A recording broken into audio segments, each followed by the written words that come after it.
used to do my laundry at night because it was cheaper, quieter, and because I hated waiting for machines. The laundromat I went to was in a small strip plaza between a closed nail salon and a tax office that only seemed to be open 3 months out of the year. During the day, the place looked harmless.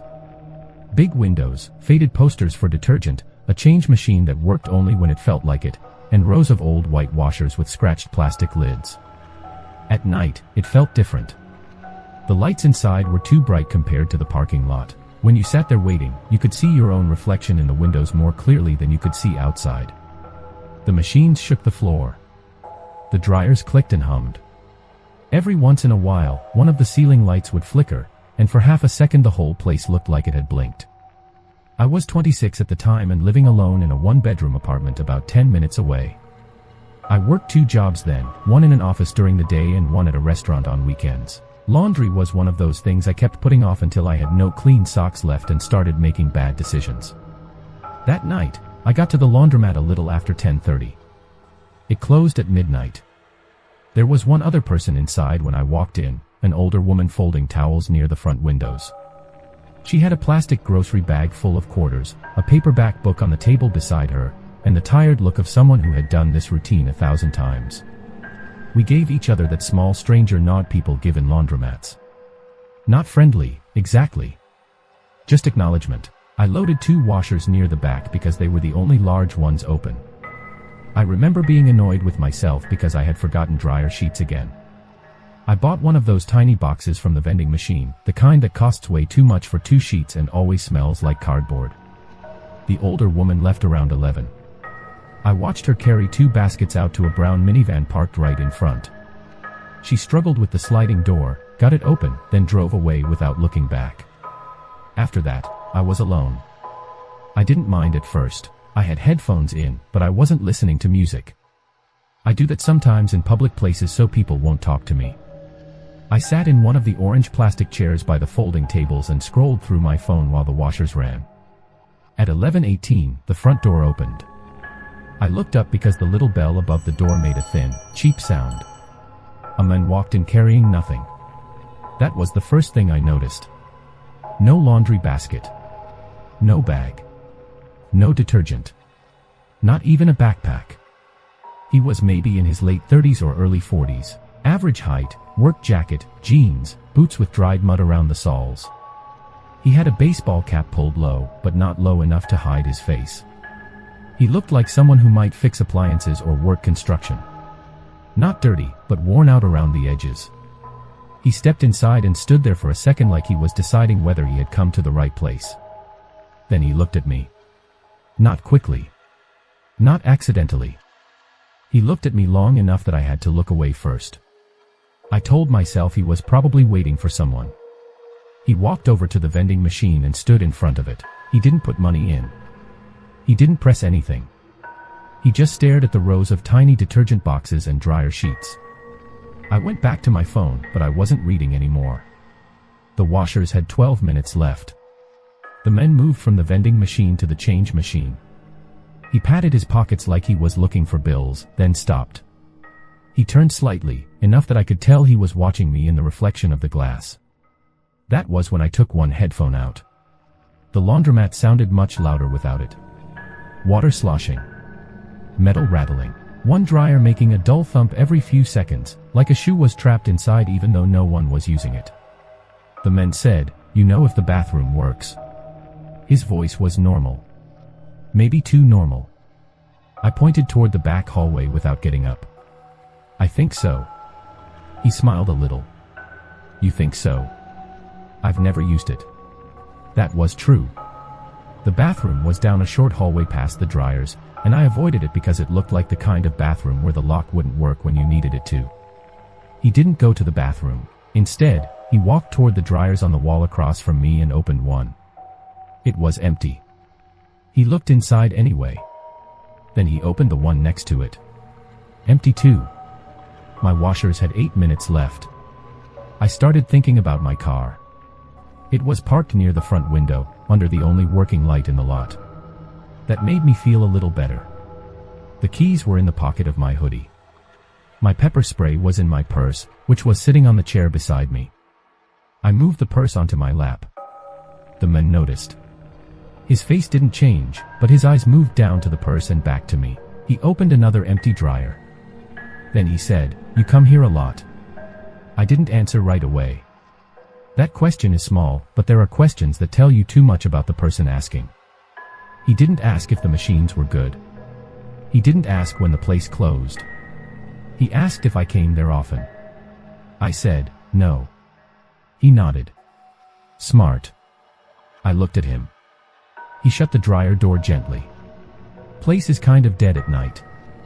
I gave a fake laugh because I didn't know what else to do. Yeah. The washer's finished. That should have made me feel better, because now I had something to do, but it also meant I had to turn my back to him. I stood up and pulled my wet clothes into a laundry basket. My hands felt clumsy. Socks stuck to the side of the washer. A sweatshirt sleeve slapped wet against my wrist and made me flinch. The man was still by the dryers. I chose a dryer closer to the front, not the one I usually used, because I didn't want to be near the back hallway. I fed quarters into the machine and kept glancing at the window. The parking lot was empty except for my car. At least, I thought it was. Then I saw a second vehicle. It was parked at the far edge of the lot, past the tax office, where the light didn't reach well. A dark pickup truck. I hadn't noticed it when I pulled in. Maybe it had been there the whole time. Maybe it hadn't. I loaded the dryer and closed the door. The man walked toward the front windows and looked out. "That your little silver car?" he asked. I felt something tighten behind my ribs. I didn't answer. He turned his head slightly and smiled like we were having a normal conversation. "I only ask because your headlights are on." My headlights were not on. I knew they weren't. My car had automatic lights, and I had watched them turn off when I locked it. But fear makes you doubt things you know. I looked out at my car. The headlights were off. He watched me look. Then he laughed softly. My mistake. I should have left then. I know that now. People always say they would leave, call someone, make noise, do something obvious. But in the moment, you keep trying to make the situation smaller than it is. You tell yourself leaving would make it real. You tell yourself maybe he's just awkward. Maybe he's lonely. Maybe you're being unfair. I put 32 minutes on the dryer. That number still bothers me. 32 minutes felt short enough to wait, but long enough to become trapped inside my own bad decision. I sat closer to the front this time, facing the whole room. I kept my purse on my lap and texted my sister. "Doing laundry. Weird guy here. Stay awake for a bit." She replied almost immediately. "Call me." I didn't want to call. Calling felt dramatic. Also, I didn't want the men to know I was scared. So I wrote, "Just text me. I'll leave soon." The man wandered again. He went to the bathroom hallway this time. I heard the bathroom door open, then close. The lock clicked. For about 30 seconds, I relaxed. Then my phone buzzed. A text from my sister. "Send me the address." I started typing it. Before I could finish, I heard another sound. Not from the bathroom. From outside. A tap on the front window. I looked up. No one was there. The man was still in the bathroom. I could see the strip of light under the door. I stared at the window. A few seconds passed. Then another tap. This one came from the side window near the folding tables. I stood up so fast the chair scraped the floor. The laundromat had windows across the front and one narrow window along the side facing the alley between the building and a row of dumpsters. During the day, the side window showed a brick wall and weeds. At night, it showed nothing. Just black glass. I couldn't see anyone outside. But someone had tapped. I backed toward the dryer, keeping my eyes on the side window. The bathroom door opened. The man came out drying his hands on his jeans. "You hear that?" I asked before I could stop myself. He looked toward the window. "Hear what?" I didn't answer. He walked slowly toward the side of the laundromat and stood near the folding table. His reflection stretched across the glass, tall and warped by the fluorescent lights. He leaned close to the window and cupped one hand around his eyes. Probably pipes, he said. Pipes don't tap on glass. My sister texted again. Address. I sent it. Then I wrote, if I don't text in 10 minutes, call me. She responded, call me now. I was about to press her name when the man turned around. You got someone coming. I lowered the phone. What? He nodded toward it. You keep looking at your phone. My sister. He nodded again, like that confirmed something. She close? I didn't like how casually he asked. I said, yeah. She lives nearby. That was a lie. She was 2 states away.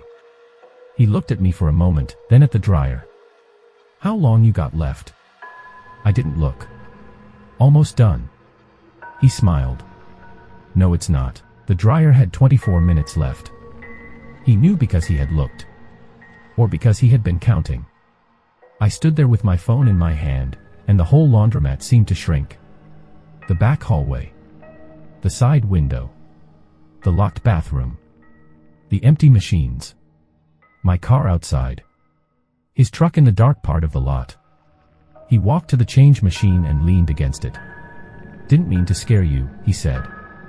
I said, you didn't. That was another lie. He looked almost disappointed. The front door opened again.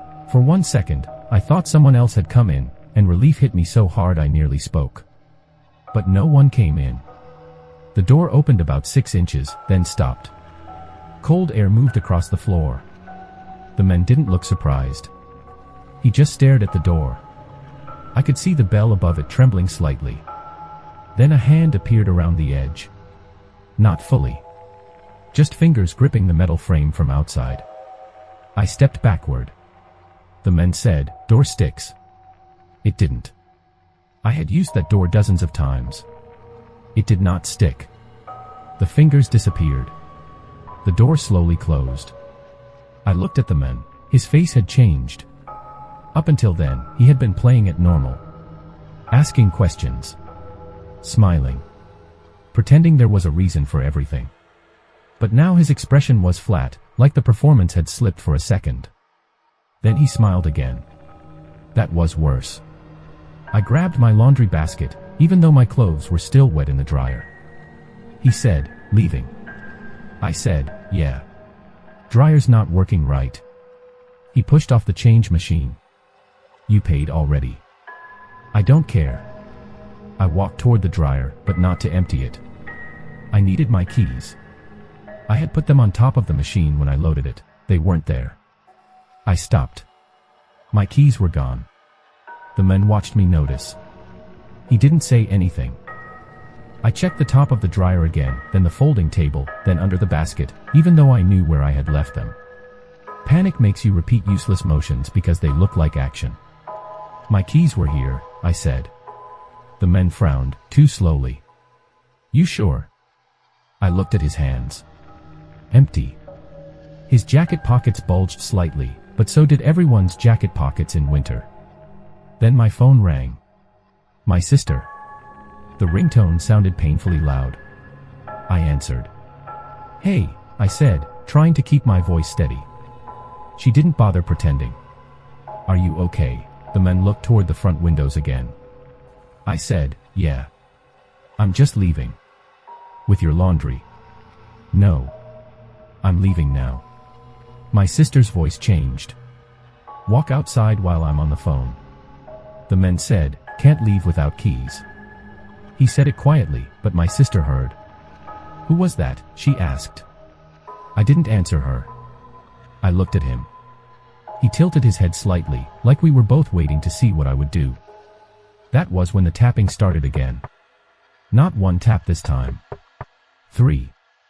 From the side window. Then 3 from the front. Then 3 from the side again. I felt all the blood leave my face. There was more than one person. Or one person moving very fast. Or the men inside wanted me to think that.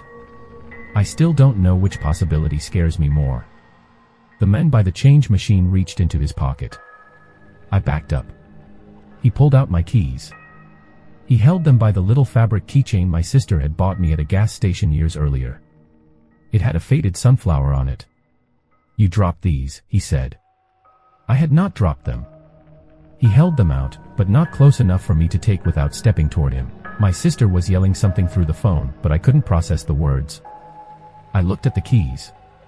Then at the door. Then at the men. He said, "Come get them." There was something in his voice then. Not anger. Not impatience. It was almost gentle. Like he had done this before and knew the rhythm of it. I said, "Put them on the table." He smiled. "Don't be like that."